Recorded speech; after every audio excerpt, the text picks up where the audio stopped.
नमस्कार, मैं प्रिया स्वागत करती हूँ आपका। आप देख रहे हैं प्राइम टीवी इंडिया। वक्त हो चला है यूपी के 75 जिलों की कुछ खास खबरों का। शिवसेना के 20 सांसदों के साथ अयोध्या में रामलला के दर्शन करने उद्धव ठाकरे पहुंचे। उद्धव की अयोध्या यात्रा को इस साल होने वाले महाराष्ट्र विधानसभा चुनाव से जोड़कर देखा जा रहा है। मथुरा में ब्यूटी पार्लर की तीसरी मंजिल पर लगी भीषण आग से 30 लोगों की जान बच गई है। बताया जाए तो 1 घंटे के बाद आग पर काबू पाया गया। सहारनपुर में बदमाशों के घर पर दबिश देने पहुंची पुलिस टीम पर अचानक बदमाशों ने फायरिंग शुरू कर दी। पुलिस के गोली चलाने पर एक बदमाश के पैर में गोली लग गई। हमीरपुर में मोदी सरकार की नीतियों को नगरपालिका अध्यक्ष पलीता लगाने में कोई कसर नहीं छोड़ रहे हैं। कूड़े के ढेरों से आए दिन बीमारियां फैल रही हैं। गोरखपुर पुलिस का शराब कारोबारियों के खिलाफ लगातार अभियान जारी है, लेकिन आबकारी विभाग अपनी आंखों पर पट्टी बांधे हुए है, ये समझ से परे है। अमेठी के जिलाधिकारी डॉक्टर राम मनोहर मिश्र की अध्यक्षता में अंतर विभागीय समन्वय बैठक संपन्न हुई। इस अवसर पर निमंत्रण हेतु विस्तार से समीक्षा की गई है।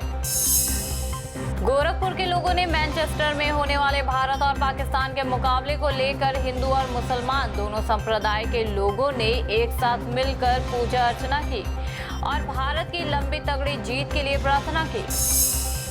अमेठी में मछली पालन के लिए बनाए गए तालाब में गर्मी से बेहाल बच्चों ने राहत पाने के लिए तालाब में जमकर डुबकी लगाई और गर्मी से राहत पाने का प्रयास किया। कानपुर में भारत पाकिस्तान मैच को लेकर लोगों में जबरदस्त उत्साह देखने को मिला। टीम इंडिया के खिलाड़ियों के साथ विंग कमांडर अभिनंदन को दिखाया गया। कांग्रेस महासचिव प्रियंका गांधी वाड्रा ने उत्तर प्रदेश में वर्ष 2022 में होने वाले विधानसभा चुनाव से पहले पार्टी कार्यकर्ताओं से हर हफ्ते 3-4 बार मिलने का फैसला लिया है।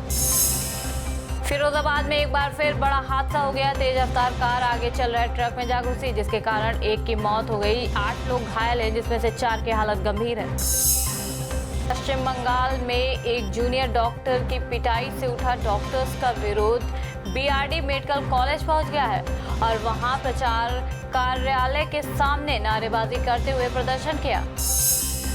महाराजगंज में 100 करोड़ रुपए की लागत से बैराज निर्माण की स्वीकृति मिलते ही क्षेत्र के किसानों में खुशी की लहर दौड़ गई है। किसानों का कहना है कि बैराज के बन जाने से बाढ़ की समस्या नहीं रहेगी। मथुरा में पेयजल का संकट गहराया। ग्रामीण दूसरे जिले की सीमा से पानी भरकर लाने के लिए मजबूर हैं। कन्नौज में बियर की दुकान बंद कर घर वापस जा रहे बाइक सवार सेल्समैन को वाहन ने टक्कर मार दी। सही समय पर उपचार न मिलने के कारण सेल्समैन की मौत हो गई। वाराणसी में बिजली चोरी वाले इलाकों की पहचान की जा चुकी है। इसमें बिजली चोरी में दाल मंडी इलाका टॉप पर है। बरेली में प्रदेश सरकार ने विद्यार्थियों की सुरक्षा के लिए स्कूली वाहनों के नियमों में बदलाव किए हैं। ऑटो टेम्पो में स्कूली बच्चों को लाना ले जाना पूरी तरह अवैध होगा। मुरादाबाद शहर के कार्यों को विकास प्राधिकरण नई उड़ान देने की तैयारी में है। बोर्ड बैठक में कुल 10 प्रस्ताव रखे गए हैं। कुल 984.73 करोड़ रुपए के बजट को स्वीकृति मिली है। कुशीनगर में 4 लेन के ओवरब्रिज पर शनिवार की देर रात खड़े ट्रक में लग्जरी बस की भिड़ंत में एक युवती की मौत हो गई, जबकि आधा दर्जन से ज्यादा यात्री घायल हो गए। सुल्तानपुर में एक युवक को उसके ही चचेरे भाइयों ने मौत के घाट उतार दिया। इसके बाद हमलावर भाग निकले। पुलिस ने शव को पोस्टमार्टम के लिए भेज दिया है।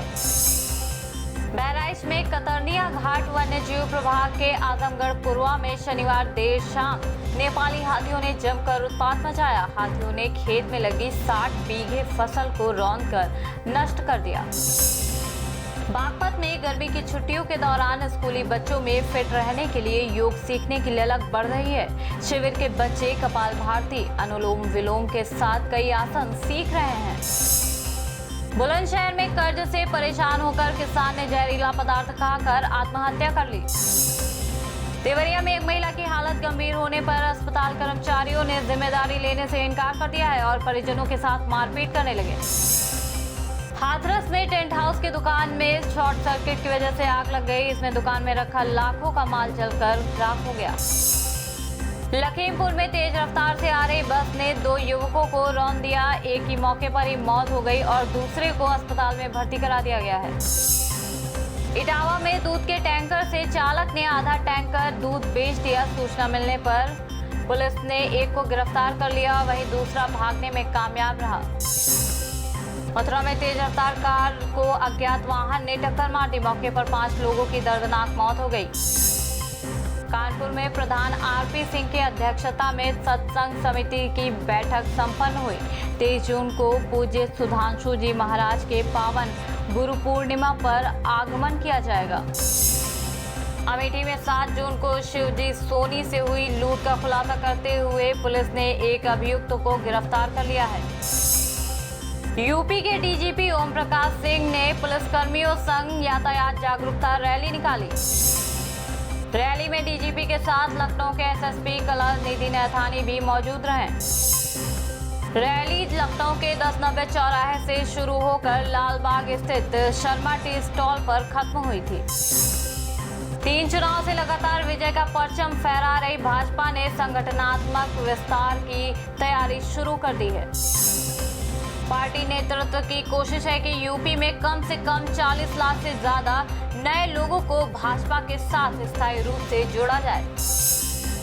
मौजूद समय में पार्टी की प्रदेश में सदस्यता करीब 2 करोड़ है। इस संबंध में पार्टी मुख्यालय पर बैठक बुलाई गई है। यूपी पावर कॉरपोरेशन ने शहर से लेकर गांवों तक की घरेलू बिजली दरों में 20 से 25% वृद्धि की तैयारी कर ली है। पावर कॉरपोरेशन ने यूपी विद्युत नियामक आयोग को प्रस्ताव भी भेज दिया है। वाणिज्यिक उपभोक्ताओं के दर में भी 10 से 15% तक की वृद्धि का प्रस्ताव है।